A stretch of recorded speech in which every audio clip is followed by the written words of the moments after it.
My wife Lynn and I have been together for 6 years and married for 11 months. Our entire history together has been very normal, and never once have I noticed any weird behaviors or red flags. I can't stress enough how out of character this whole thing is for her. Lynn is very kind, intelligent, and thoughtful. She's always been the no-nonsense type of person. Being childish or trying to scare me is not something she'd normally do. She doesn't even like watching horror movies. When we first started dating, she agreed to watch The Shining with me, because she knew how much I loved horror. She was so scared that she didn't even make it through half of the movie before we had to turn it off. She isn't into anything creepy and has never been into pranks. It's just not her cup of tea, and that's fine. But that's what was so strange about this. It's just so unlike her. I should also add that she never had any mental health issues, and as far as I'm aware, it doesn't run in her family. I know some people are able to hide their mental health problems, but in the 6 years we've been together, I think I'd have seen some sort of sign. 2 months ago, I was in the kitchen making myself some coffee before work. I was running a bit late that morning and knew I wouldn't be able to make it to Dunkin' Donuts for my usual morning fix. I took a sip of my coffee as I hurried down the hall towards the front door, when I happened to notice Lynn peeking at me from around the corner ahead of me.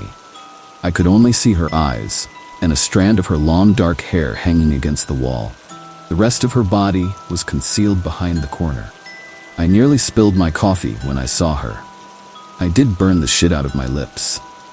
"Geez, Lynn," I said, wiping a few drops of coffee from my pants. "You scared the shit out of me." She immediately popped out of view like a little kid that had been caught. I heard her scurry off towards the living room, and by the time I got to the front door, she was out of sight. It was really weird, and just totally out of character for her, like I said. But I also found it kind of funny that she was being more playful and a little less serious.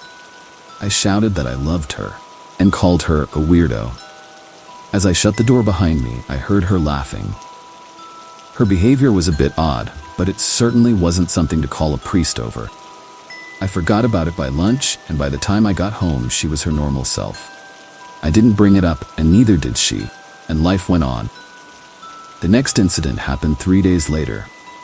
It was around 2 a.m., and I had woken up to get a drink. I was standing at the kitchen island, jug of OJ in hand, when I felt a strong feeling that I was being watched. For whatever reason, I looked down at the floor and saw my wife's smiling face staring back. She was peeking at me from the other side of the island, staring up at me with wide, unblinking eyes and grinning like the Cheshire Cat.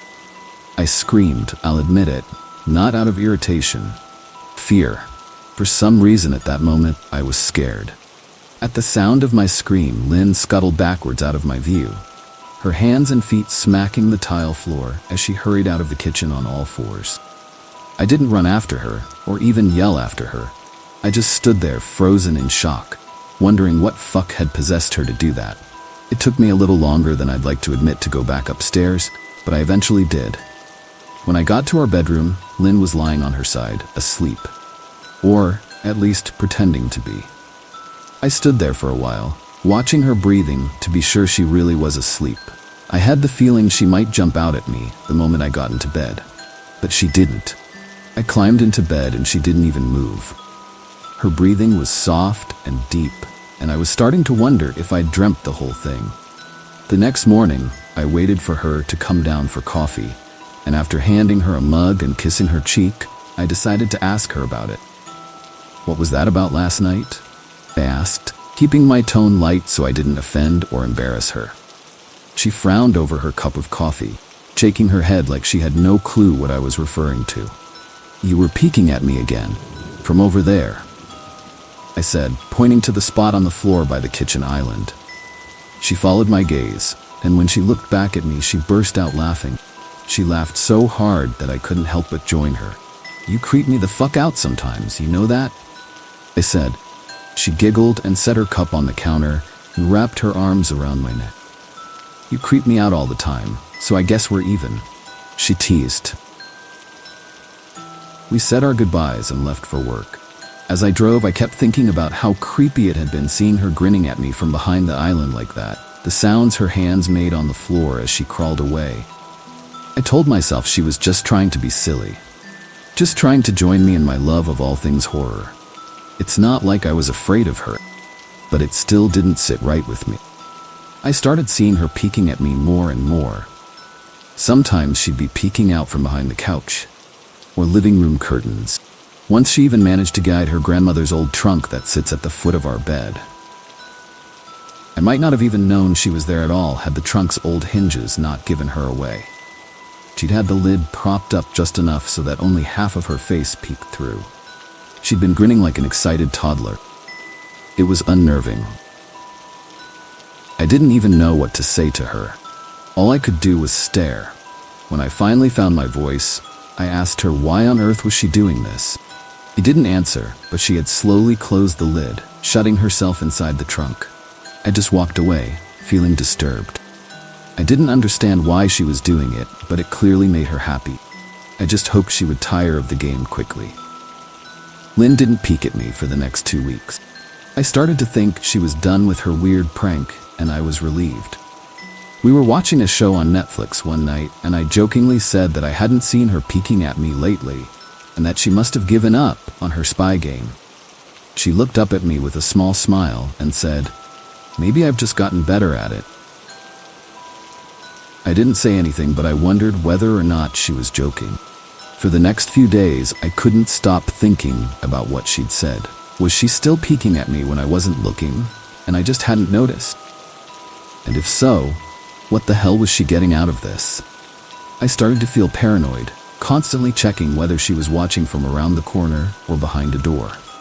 I was jumpy whenever I was home, and she wasn't in full view of me. I felt stupid and a little crazy. But after a few weeks without another incident, I began to relax. I stopped checking behind furniture and walls and told myself it was just a bad memory. Then a few days ago, things got so much worse. Lynn left to go to a friend's, and I lounged on the couch and played a couple games on my laptop. Around 9 p.m., I hopped in the shower, and as I was washing the soap from my hair, I felt that awful feeling that I was being watched. I slowly opened my eyes and almost had a fucking heart attack. Lynn was peeking from behind the shower curtain, her entire head stretched into the shower, leaving just her body outside. Her long dark hair hung against the curtain, the ends dripping with water. Her mouth hung open in a terrible grin, eyes wide and red, as if she hadn't blinked in a while. I screamed and jumped back against the wall. She didn't move, nor did her smile waver. Her makeup ran down her cheeks in 2 black streaks. She looked giddy and completely deranged.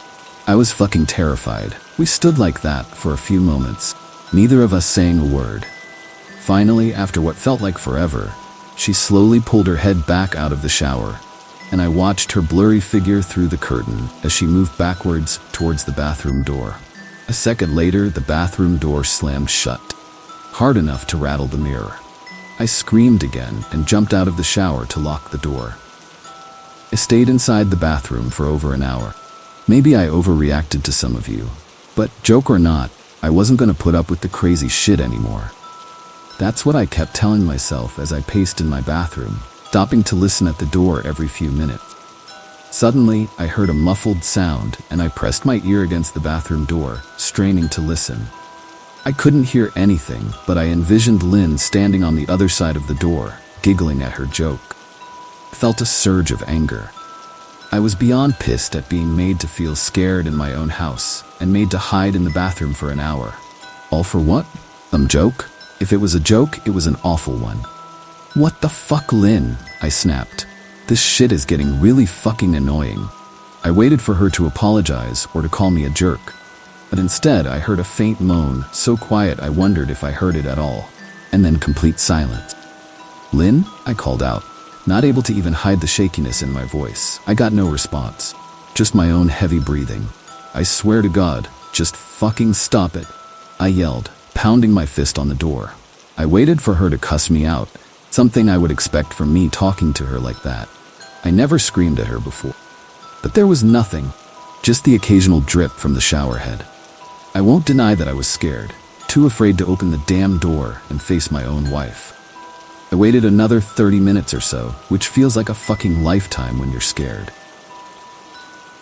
Finally, I decided I wasn't going to spend the night hiding in my bathroom, so I got down on my knees and peered under the door.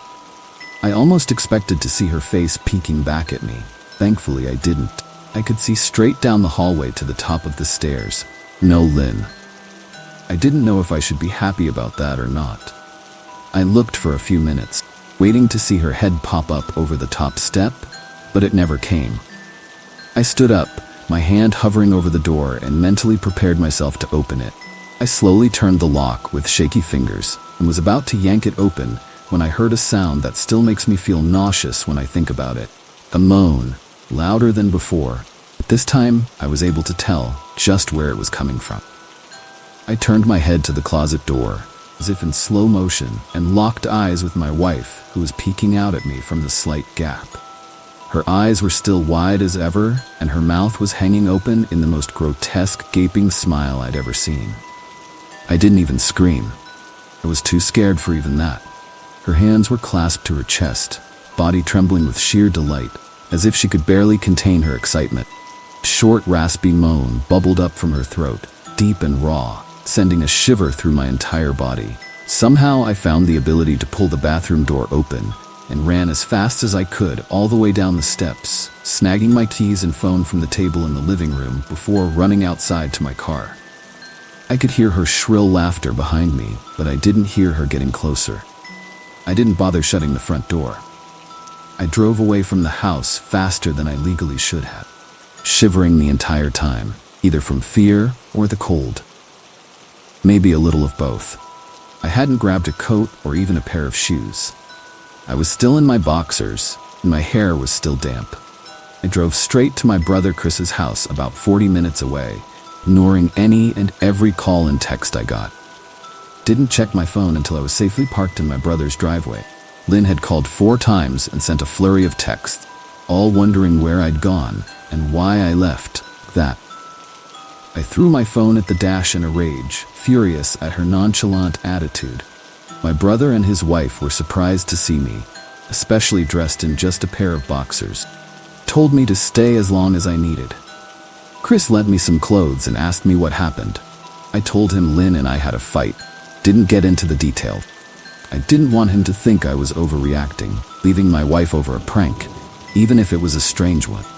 I mean, hadn't I encouraged her for years to lighten up instead of being so serious all the time?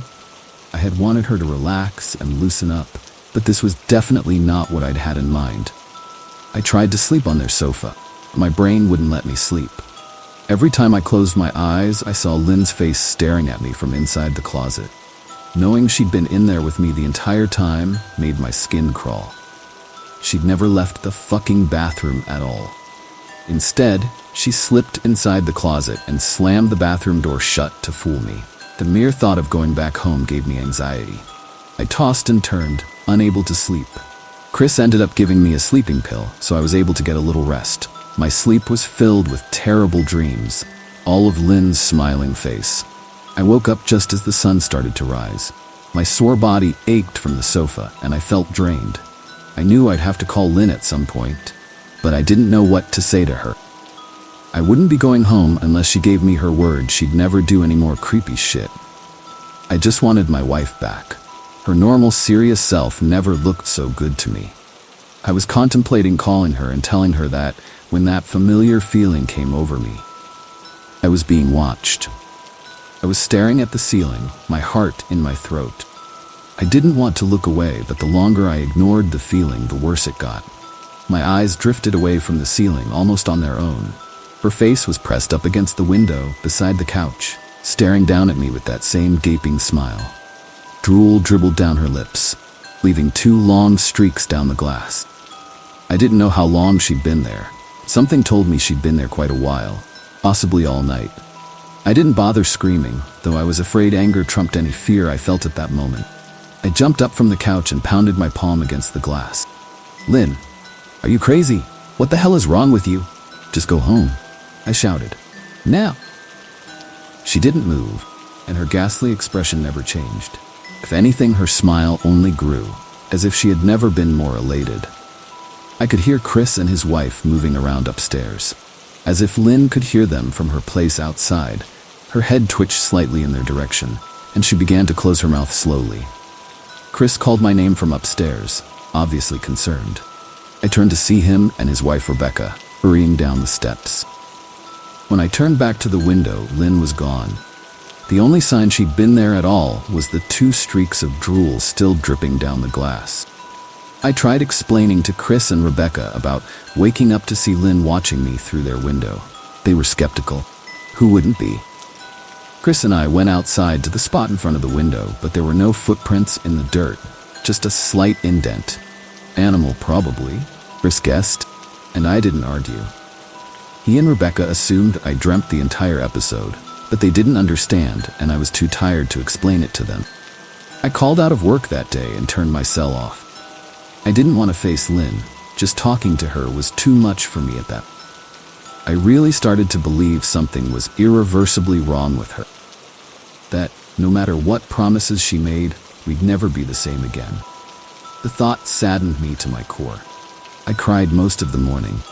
By noon, I figured I was ready to confront her, give her one last chance to explain herself. I could at least give her that after 6 years, I told myself. I turned my phone on and saw the dozens of texts she'd sent, all from a seemingly concerned wife. "We talk? I love you. Please call me. I'm really worried. Can you answer? Just come home." And more of the same. All texts telling me she loved me and she wanted me home. How worried she was. Not a damn one addressing the crazy shit she pulled. Like she hadn't been acting like a character from a Stephen King book. Even her texts were different. She normally texted novels just to tell me to pick up a loaf of bread. You'd think she'd have more to say to me after her bizarre shenanigan. I know it probably seems childish to some of you who are miles away from this situation. But if you saw the way Lynn had looked at me, how she scampered away on all fours like some wild animal, grinning at me from inside the closet like a lunatic, then I think you'd find my reaction was warranted. I ended up staying with Chris and Rebecca for another night. I didn't wake up yesterday until afternoon, and thankfully I didn't see Lynn's face watching me through the window. I don't want to pry because it's not my place. But is this fight something that can be mended? Rebecca asked. She'd made us both a sandwich for lunch, and I knew she wanted to breach the subject without seeming to be nosy. I don't know. She's like a different person, I said, choosing my words carefully. I still wasn't ready for her or Chris to know the full extent of the batshit craziness I had been dealing with. People change, Ben, but she's still the same woman you married. Maybe you both just need to talk through your issues. Whatever's going on, I'm sure it can be fixed. She said, ever the peacemaker. I think it's beyond that now. I don't think talking would help. I just don't trust her, I said. The words stung in my heart. I missed and loved my wife. But how could I live with someone like that? Living in constant fear didn't sound too appealing. Lynn loves you. She has to be absolutely crushed, she said. I don't know about that. I said, well, she certainly seemed like it to me. I've never seen her so upset. Very much unlike the Lynn I know. Rebecca said, shaking her head sadly. It took a full minute for her words to really sink in, and when they did, I felt dread worming its way through my skin. Wait. What do you mean? You saw her? You saw Lynn? I asked, my mouth suddenly dry. Rebecca nodded casually as if that fact wasn't nightmare fuel. Maybe for her it wasn't. She stopped by this morning just after Chris left for work, she said, cleaning the plates from the table. I didn't see her car though. Maybe she took an Uber or something. Beck, what did she say? Did she come inside? I asked, sweat starting to break out on my forehead. I began looking around, examining corners as though a predator lurked behind them. No, she just asked if you were awake yet, and I said that you weren't. I asked if she wanted me to wake you, but she said no. Just said to let you sleep.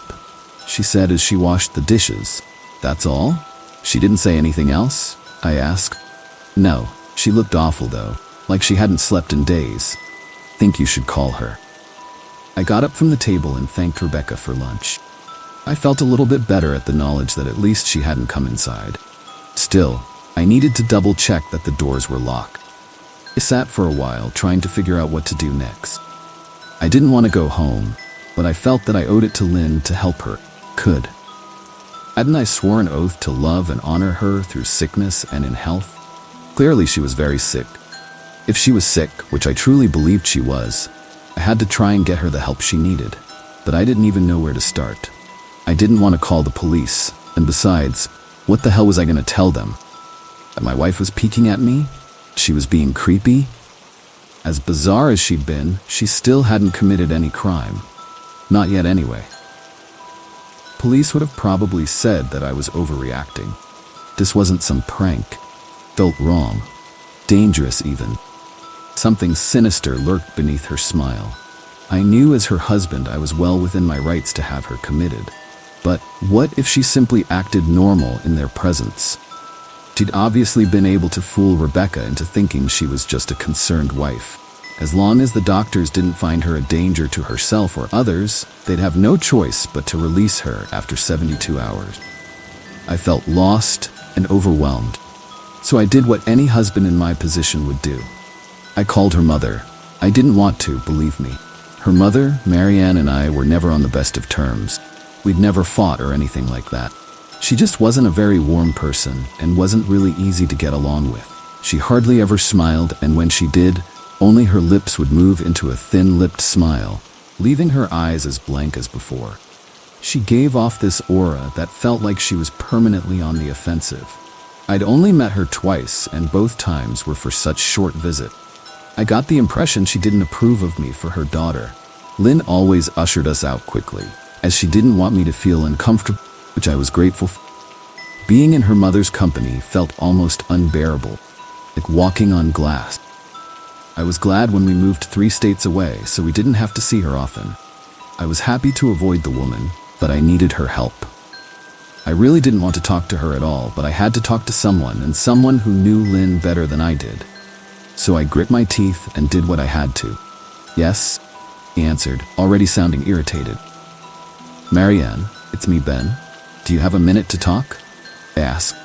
I could hear her cluck her tongue in irritation. "I'm in the middle of writing some checks, but if you insist, I suppose I can spare a moment." "What is it that you want to discuss, Benjamin?" said, coolly. "About Lynn. She's been acting strangely, and I was wondering if you had any idea whether there was something." Was quickly interrupted. "It's a bit difficult to follow your rambling, Benjamin. What is that you want from me?" she asked.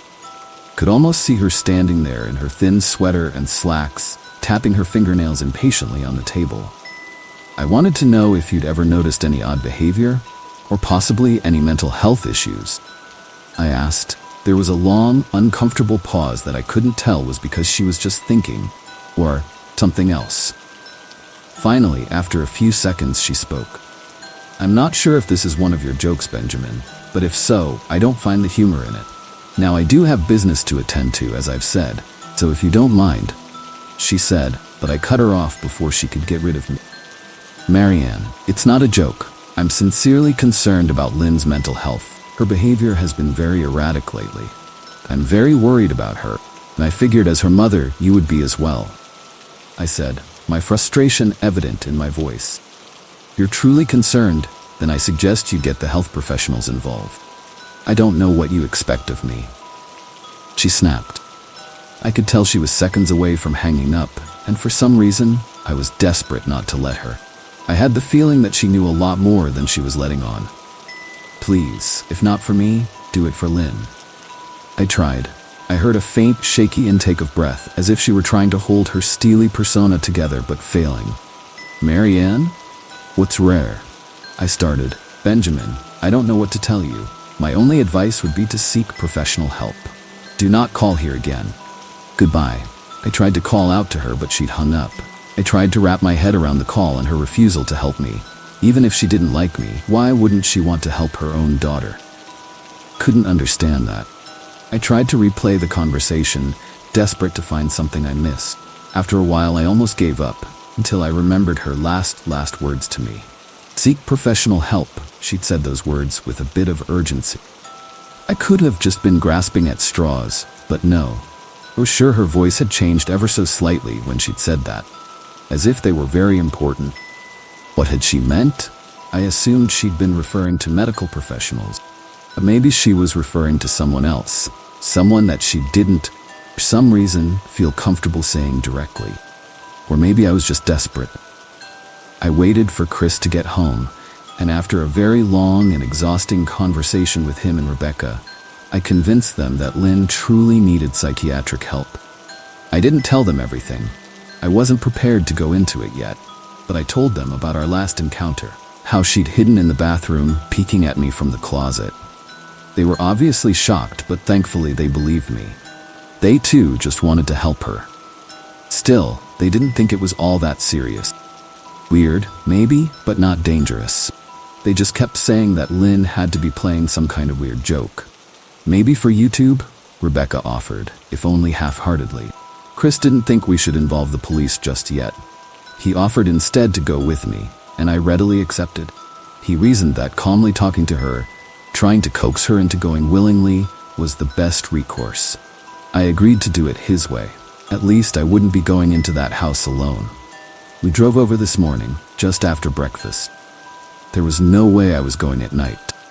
When we pulled into the driveway, my stomach began doing somersaults. Her car wasn't there, but I still didn't let my guard down. The front door was ajar, and for a split second I thought we'd see her eyes staring through the gap. I was shaking and starting to sweat. Chris, however, was fine. He waited for me to open the door, his hands in his pockets like he was going on a fucking stroll through the park. I envied his ignorance. Pushed the door open, and was immediately hit with the stench of rot. Chris smelled it too, and he walked in the house behind me with his nose scrunched up. "What do you guys use to clean the floors around here, shit?" Chris mumbled. "Shut up," I said, my eyes darting around for any signs of Lynn. The house was deadly quiet and dark despite being 10 in the morning. All the curtains were closed up tight, refusing to allow any sunlight inside. If I hadn't left it just 2 days prior, I'd have thought the house to be abandoned. We moved through each room, carefully checking any place that she might hide, occasionally calling her name. "Why the fuck are you looking under the couch?" Chris asked eventually. "Aren't we looking for your wife?" He was looking at me like I was a moron. "Let's just go upstairs," I whispered. He shook his head, but followed me up the stairs to check the bathroom and spare bedroom. On the way up, my shoes crunched over pieces of glass that looked to be littered over a few of the steps. I noticed that one of Lynn and my wedding portraits that hung on the wall along the staircase had been smashed. The frame hung crookedly, all the glass removed. I stared at the picture, a lump forming in my throat. We had taken the photo just after leaving the church, after saying our vows. She looked so beautiful in her white gown. I looked at Lynn's beautiful face. I never dreamed her face would ever be a source of terror for me. We climbed the rest of the steps and checked the spare bedroom, but it looked completely untouched. I was hesitant to go into the bathroom, my fear from that night coming back to me all at once. Chris noticed and offered to go in by himself, but I couldn't let him do that, so we walked in together, checking the closet and the shower. The bathroom looked as if it hadn't been touched since the night I left. "I don't think she's here, Ben. Why don't you pack some clothes, and we'll try coming back tomorrow or something," Chris said. I nodded and went into our bedroom and shoved some clothes into a duffel bag. When I checked inside our closet, I came across the source of the smell and gagged. Chris took one look and lost all color in his face. He had to go stand by the stairs to get away from the sight and smell. I gazed down in shock at what lay inside my bedroom closet. Soaking into the rug were at least a dozen eyeballs, all carefully laid out in pairs. Some were as large as a quarter, while others were as tiny as a marble. I stared down at the eyes she'd collected from small animals, and I wondered how she'd gotten them, and shuddered at the thought. Man, I thought I had it bad with Becca's shoe addiction, but fuck me. Your wife's in here collecting eyeballs, Chris said, gagging. "Ben, I think we should go," called from the hall. "I'm getting nauseous." "All right." I grabbed my duffel and shut the closet door on my new nightmare. I stepped out into the hall and took a deep breath of air. I could taste the rot on my tongue, and I couldn't help but gag. "Who the fuck lines up eyeballs in their closet like that?" Chris mumbled. "I tried to tell you she needed help," I said. "She doesn't need help, Ben. She needs a fucking exorcist," I said. "You coming or what? Can't stand the smell any?" His words died in his throat, and his eyes grew wide with fear. I didn't ask him why. I could feel it. Someone was watching me, and I didn't think it was the eyes in the closet. I turned around, my eyes slowly scanning the bedroom. "Christ," I whispered, as I finally saw what we'd missed. Under the bed, rolled on her side, watching us with the excitement of a kid on Christmas morning, was my wife. She held her hands together, just under her chin, and they were shaking eagerly. Now that she knew she'd been found, I could hear the quiet noises she was making, a sort of hiccuping sound in her throat, as if the excitement was just too much for her. It was unnerving, to say the least. Wide eyes and that same huge smile. Everything in me told me to run, but I forced it away. This was my wife. No matter how twisted, she was still the woman I married. I had to help her. "Lynn," I said softly. She didn't respond, but her head bobbed back and forth in 2 quick little movements, as if she were nodding. "Baby, I just want to help, okay? And you, can you let me do that?" I asked. I had taken a single step forward, approaching her like some kind of dangerous animal. "I love you, Lynn," I said softly, taking another step closer. She let a tiny moan escape her wide-open mouth, and I had to resist the urge to run. Her shoulders were starting to quiver, and her eyes grew as large as saucers. I crouched down so I could see her better, and immediately saw the blood. Her hands were covered in it. They trembled more the closer I got, as if she was barely able to contain herself. "Lynn, are you hurt? You're bleeding," I said. She bobbed her head again, her bloody fingers moving up and down as if playing an invisible piano. They occasionally grazed her chin, leaving smears of blood on her skin. I wanted to recoil in disgust. The smell that was coming off of her was revolting. I could feel the vomit trying to climb up my throat. Her lips were dry and stretched thin, blood seeping between the cracks. I knew she wouldn't come out on her own, but I didn't want to leave her in the state she was in. I scooted closer and reached out to her. The excited hiccuping sounds got louder, and her hands shook, fingers flexing. It was then that I could see the blood oozing from in between her fingers. "Oh my God, Lynn, you're bleeding," I said. Instinctively, I reached out to take her hand, but before I could even touch her, her hand sprang out towards me. Sharp pain shot through my arm, and I fell back on my ass. My arm burned, and I could see the blood dripping down onto the carpet. I looked back at her in shock and saw her grinning madly, her fingers clutching a large shard of glass. "You all right in there?" Chris asked from behind me. I turned my head slightly and nodded to him, cradling my arm to my chest. When I turned back to face Lynn, I saw that her focus had shifted. She wasn't looking at me anymore, and she wasn't smiling anymore either. She was staring past me, her eyes glaring at Chris the way a hungry lion might stare at an antelope.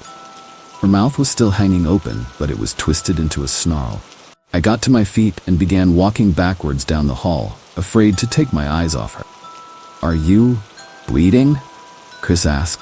The moment the words left his mouth, Lynn started fast scooting out from under the bed, the glass shard still in her fist. "Chris, run, go," I yelled. He must have been too afraid to move because a second later I felt my back bump into him. He was still standing at the top of the stairs, staring at the horror that was my wife. Lynn had crawled completely out from under the bed and stood in the bedroom doorway, her face twisted in rage. Her whole body was visibly tense. Blood ran down her fingers and onto the floor. "Jesus, Lynn," Chris said. You, playing hide and seek?" I reached back and pushed him towards the steps. "Move your ass, Chris," I said as quietly but firmly as I could. Lynn bobbed her head in fast, sharp motions and began to grin, stretching her mouth open wider and wider so that her chin seemed to touch her chest. I heard Chris mutter a prayer, and then he was running down the stairs. I stood at the top of the steps, stuck between the love for a woman who clearly needed serious help and self-preservation. "I only want to help," I said, choking back tears. Her eyes focused on me once again as she slowly lifted the glass, holding it out in front of her. And then she started sprinting towards me, grinning with utter excitement. Thankfully, my body took over and I flew down the stairs, skipping 2 or 3 at a time.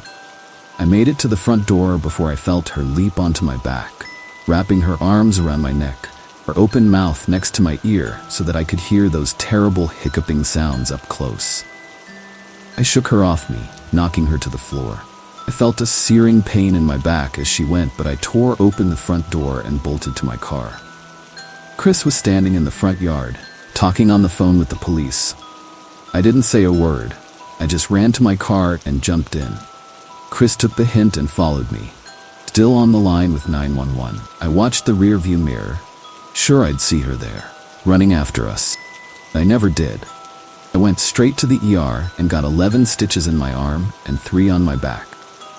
Police asked a lot of questions and went back to the house to do a search, but of course, Lynn wasn't there.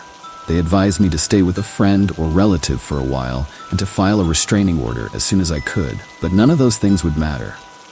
Somehow, I just knew. I dropped Chris off at home and went to a motel an hour away. I wanted to put as much distance between me and Lynn as I could. This is where I've been for the last 4 hours. I thought maybe the police would find her. Maybe they'd get her the help she desperately needs. Now I don't think so, because 40 minutes ago I got a text from an unknown number. Just 3 words. I found you. And a picture attached. The picture was dark and grainy, but I instantly knew what it was. There was no mistaking my wife's eye. I started typing this out immediately after. I don't know what to do. I'm alone and scared, and I can't help but feel that I'm being watched.